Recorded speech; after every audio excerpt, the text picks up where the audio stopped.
26 मई 2024 खैबर पख्तूनख्वा में air ambulance का इजरा किया जा रहा है। जब चीफ मिनिस्टर साहिबा ने मरियम नवाज शरीफ साहिबा ने पंजाब में एयर एम्बुलेंस का ऐलान किया, उसके बाद गंडापुर साहब ने फटाफट ये एक कॉपी किया और उन्होंने कहा कि एयर एम्बुलेंस का जो है वो आगाज़ किया जा रहा है। और उससे पहले, उससे पिछली हुकूमत में जब महमूद खान साहब थे, CM KPK ने अपना हेलीकॉप्टर अमदादी सरगर्मियों के लिए जो है वो दे दिया है। ये हेलीकॉप्टर कहाँ थे ये भी मैं आपको बताती हूँ अभी। उसके बाद ये जो ये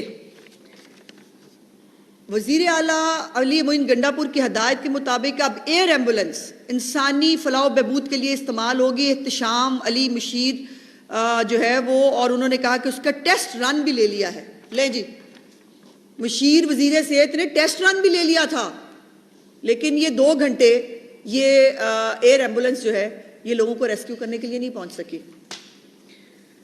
और ये वाकया अफसोस की बात यह है कि ये पहला नहीं है।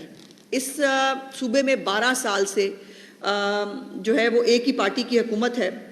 दुनिया भर के सियाह जो हैं, खैबर पख्तूनख्वा एक बहुत खूबसूरत सूबा है, बहुत खूबसूरत जगह है जहाँ बहुत सारे सियाहती मुकामात हैं।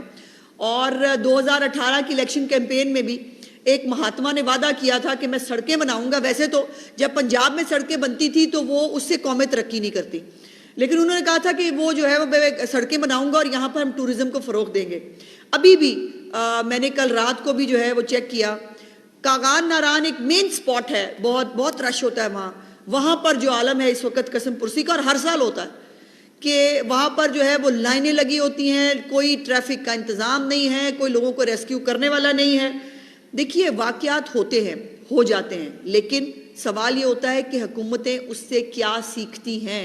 क्या उस एक वाक़े के होने के बाद अगले वाक़े को होने से रोका जाता है या नहीं जाता, ये टेस्ट केस होता है हुकूमत के लिए।